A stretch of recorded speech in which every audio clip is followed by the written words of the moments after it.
Assalamualaikum warahmatullahi wabarakatuh. Adik-adik yang tercinta, anak-anak yang salih-salihah, apa kabar kalian semuanya? Semoga selalu dalam keadaan sehat walafiat.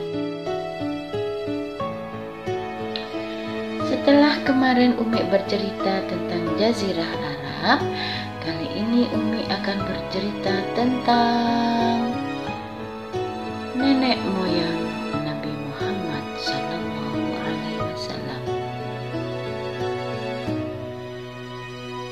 Anak-anak yang salih-salihah, salah seorang nenek moyang Nabi Muhammad bernama Hashim bin Abdul Manaf.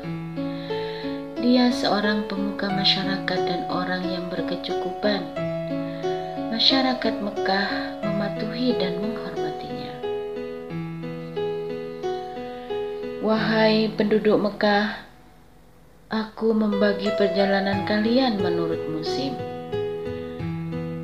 Jika musim dingin tiba, pergilah berdagang ke Yaman yang hangat. Jika musim panas datang, giliran kalian pergi ke Syam yang sejuk. Demikian suatu saat Hashim memberikan keputusan. Di bawah kepemimpinan Hashim, Mekah berkembang pesat dan menjadi pusat perdagangan yang makmur. Pasar-pasar didirikan sebagai tempat berniaga kafilah-kafilah dagang yang datang dan pergi silih berganti, baik pada musim panas maupun musim dingin. Adik-adik tercinta, anak-anak yang salih-salihah, pada suatu hari Hashim pergi berdagang menuju Syam.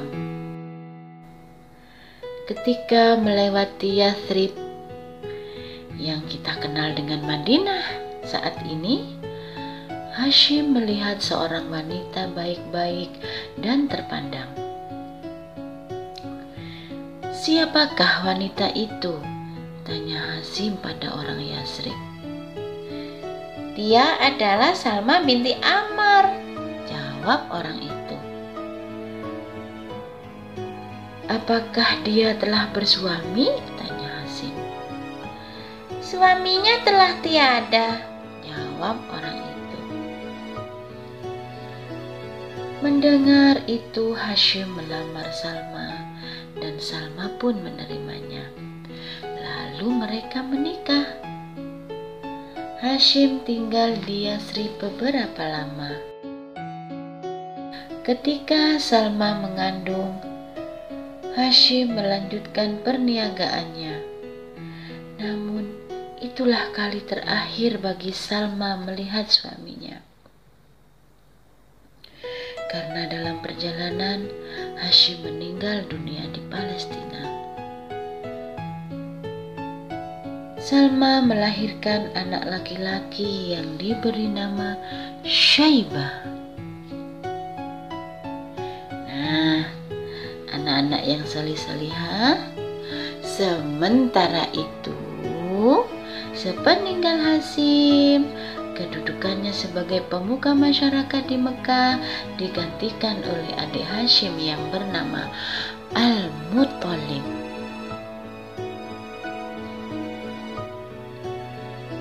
Al-Muttalib juga seorang laki-laki terpandang. Al-Muttalib juga sangat dicintai penduduk Mekah. Orang-orang Quraisy menjulukinya dengan Al-Fayyad, yang artinya sang dermawan.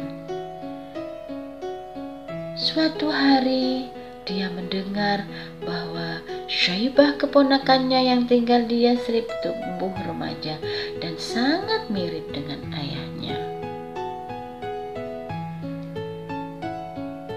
"Aku harus mencarinya," pikir Al-Muttalib. "Dia adalah anak kakakku. Dulu ayahnya adalah pemuka Mekah, maka dia harus pulang untuk melanjutkan kekuasaan ayahnya menggantikanku. Begitu pikir Al-Muttalib. Akhirnya Al-Muttalib pergi ke Yasrib, dan ketika ia bertemu dengan Syaibah, dia tersentak sambil membatin dalam hatinya, anak ini benar-benar mirip Hashim. Saat pertama kali bertemu dengan Syaibah, maka terjadilah percakapan antara Al-Muttalib dan Syaibah. Nak, mari ikut paman ke Mekah. Tetapi jika ibu tidak mengizinkan pergi, aku akan tetap tinggal di sini, paman, jawab Syaibah. Adik-adik tercinta, anak-anak yang salih-salihah, apakah Salma akan mengizinkannya ya?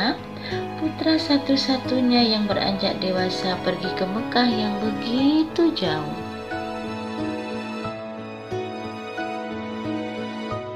Aku tidak akan membiarkannya pergi, jawab Salma.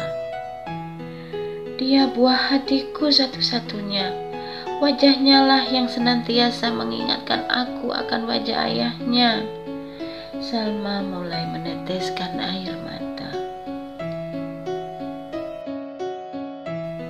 Aku juga menyayangi Hashim, jawab Al-Muttalib. Bukan cuma aku, tetapi penduduk kota Mekah juga menyayanginya. Mereka pasti akan senang sekali menyambut kedatangan putra Hashim. Begitu melihat wajah anakmu ini, rasa sayangku makin besar, seolah-olah aku melihat Hashim hidup kembali. Izinkan aku membawa pergi. Sesungguhnya Mekah adalah kerajaan ayahnya, dan Mekah adalah tanah suci yang dicintai oleh seluruh bangsa Arab. Tidakkah pantas putramu pergi ke sana dan melanjutkan pemerintahan ayahnya? Begitu Al-Muttalib berargumentasi dengan Salma panjang lebar. Salma memandang Syaibah dengan mata berkaca-kaca. Hatinya ingin agar putra satu-satunya itu tetap tinggal di sisinya.